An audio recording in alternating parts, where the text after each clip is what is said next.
Today we're checking out a brand new skate park that only opened 2 days ago that I actually got to help design. This is Dimini Park Skate Park in Claymore, southwest Sydney. It was designed by Baseplate Design and built by Revolution Action Sports. Darren from Baseplate actually hit me up to fine-tune a few of the things around the park since I'm a semi-local to this area, and I was heaps keen to give my input and some feedback and advice on this park. To be fair, the design was pretty much finished already. I just gave a few tweaks and add-ons before they finalized the design and started the build. And from the look of it though, everything turned out looking so sick, and the park looks really fun. I'm way too excited to skate a park that I actually helped design. But before we get into the session, let's take a look at some of the stuff that I had to say in.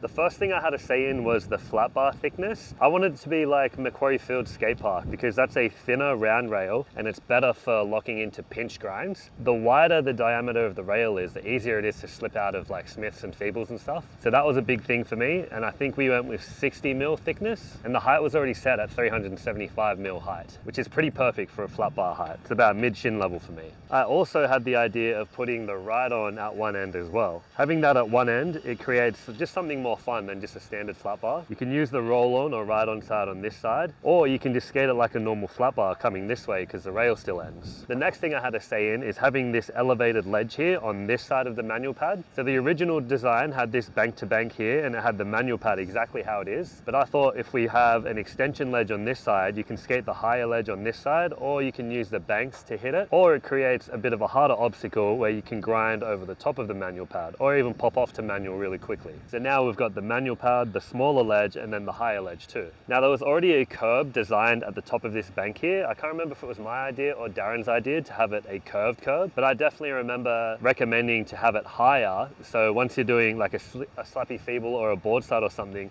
your front wheels won't be dragging along the top of the deck there. So it's been lifted a bit to add a bit more clearance to that. And the final tweak I had at this park was bumping this curved rail up a little bit because it was set at 400 mil high, but the flat bar is already 375 mil high. And because you're gonna get an extra boost out of the bank, I thought it would be better off to have the rail higher, because I've skated a lot of rails out of banks where they're just too low and you end up just overshooting it and missing your lock-ins. So that was the theory behind it, but looking at it now, it does look pretty high. So I'm hoping I didn't ruin the design of this by making it too high, but we will definitely have to test that out and skate this today anyway. And they are the main tweaks that I had. I'm super grateful that I was able to be part of the design process here at this new skate park. So massive thanks to Darren for hitting me up about helping him design this, or giving my input rather than helping him design. The design was pretty much already done, but it came out sick. It looks really fun, and I think it's time to get into the skate session. I'm gonna have a warm-up session, try and hit everything that's here and get a feel for it, and then I will show you exactly what this skate park used to look like, because this is the upgraded version, because we need to appreciate how far this place has come. But let's start warming up first.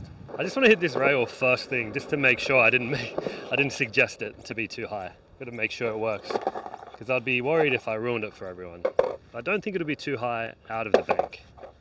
Let's see. Oh. It's all right actually. Like I didn't feel like I had to overly pop to get up there. Try again though. No, that's good.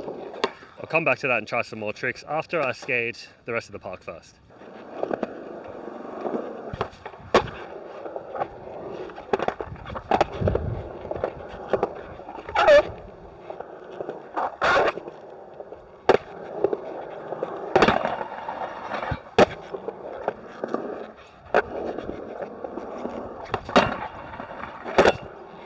That always feels so fun, like pole jamming back down it. Now I'm going to try and hit this manual pad ledge setup 4 different ways to show you the variables and the options on it.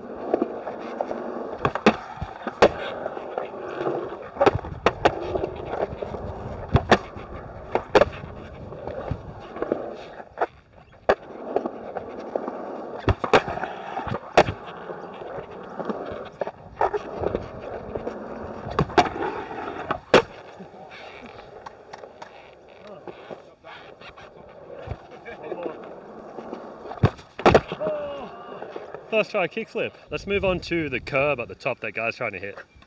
I do want to get a slappy feeble on this, but it's pretty high on this end. So we'll see how that goes, but we'll try board side first.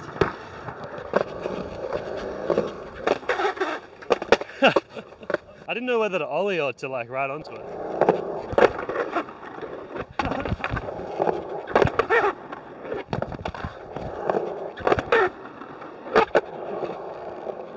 One more.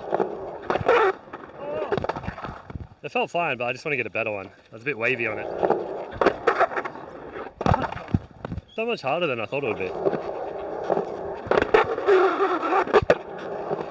Alright, I'll take that one. Now before I try the Slappy Feeble, let's show you guys what the original version of this park used to look like. So this is what the original park used to look like, and as you can see, this place has come a long way. I have no idea who designed this version or when it was built, but for obvious reasons, this place was hardly ever used. This area used to be pretty sketchy too, and the council has started knocking down all the housing developments and pretty much redeveloping this whole area and making it nicer to be in. And a big positive for us skateboarders is the redesign plan of this area included the upgrade to the skate park here. So it's a big win for us. So now you know what the old version of this park looked like. We can all appreciate how far it's come and how nice it looks today. So let's get back into the session so I can try some harder tricks and some of my favorite obstacles here. Then I'll go over all the positives and negatives I find, and if I'm happy with the decisions and the tweaks that I've made to this place. So let's get Slappy Feeble on this first, and then we'll work into the other tricks I've got in mind.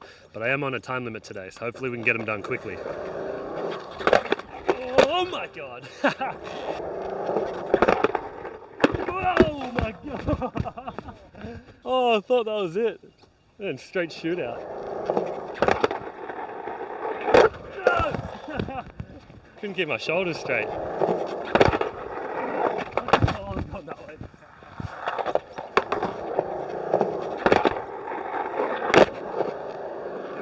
That Slappy Feeble felt sick. Now I want to skate this high curve rail, get a few tricks on this, get more comfortable with it before the rain comes because it's getting pretty dark and cloudy out here. And then I still need to skate the extension ledge as well.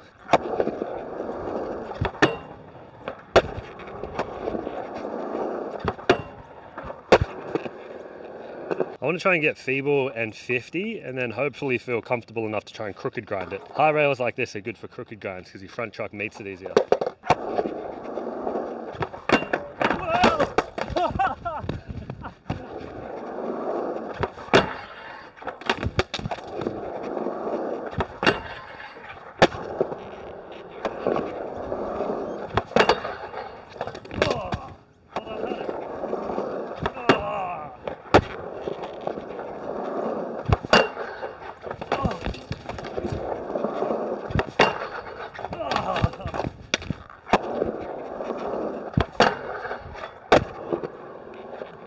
That crook felt good. Now the final thing is to get some tricks on this extended ledge here over the top before all those clouds and rain comes.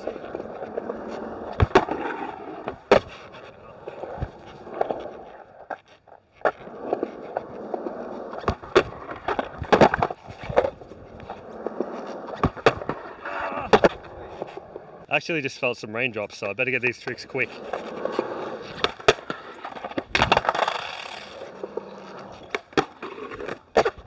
Oh!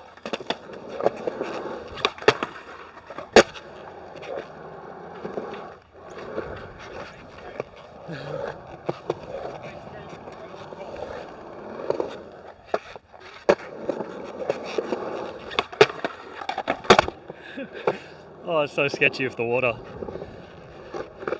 Got one trick in before the rain at least. Yeah, nah.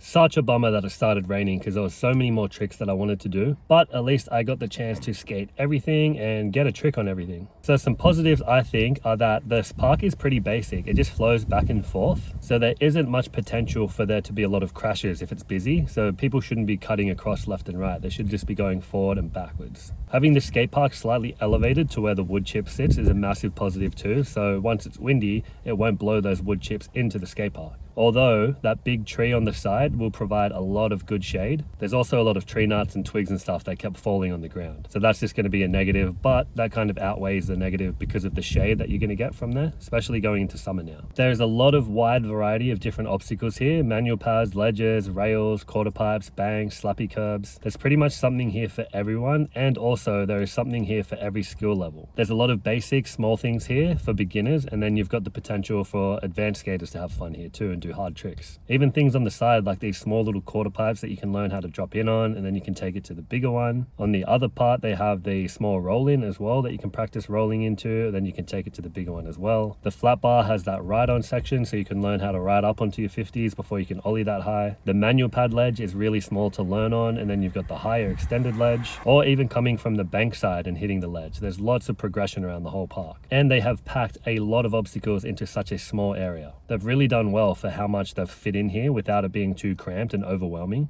The only thing is though that there isn't much run up for the middle obstacles. So I found when I was trying to skate the flat ledge and the flat rail, you turn around on the bank or the quarter pipe and then you're just all of a sudden you're right there. So you have to set up kind of quickly to be able to hit the obstacles comfortably. It's not too tight, but a little bit more run up would have been better. But I know they couldn't give you any more run up because they were only working within that confined space. And that the actual ground isn't as slippery as your traditional fresh skate parks. The ground's a darker color, so I don't know if that's what had to do with it not being as slippery, but it doesn't feel like it has that really slippery lacquer on top of it. Usually brand new skate parks are just super icy and it takes a few months for them to wear in before you get some grip under you, but this one felt really nice, unless it gets wet obviously. And the other big positive is that I got to give my feedback and input into this park design, which I've never been able to do before, so I'm super grateful that I was able to do that. So big shout out to Darren for letting me help. But the curved rail height isn't too high. Like I could skate it comfortably, but you definitely have to focus on popping. Like you have to do a proper pop. You can't just like hop onto it. I wasn't trying to ollie high to get onto it, but I had to make sure I did a decent ollie, if that makes any sense. You can't just hop onto it casually. You really need to pop properly. So I don't think it's too high. Maybe it didn't need to be this high, but I wanted to get a few tricks on it just to prove to myself that it's still skatable and it wasn't too high. But let me know what you guys think from the look of those clips, and if you have ever skated this park before, if you're a local around this area. I want to get some of the feedback on some of the things that I had the input in, and especially if that curve rail's too high. But overall, the park is sick. It has everything that I like to skate. It is small, so don't expect to come here and have a massive skate park with lots of space, but they did really well for fitting in all of these obstacles with the small confined space that they had. To check out the recent park that Darren from Baseplate designed and Revolution built as well, check out the video I did here at Canley Vale Skate Park, or to check out a full walkthrough of one of the new Melbourne skate parks that Darren took us on, check out this video over here.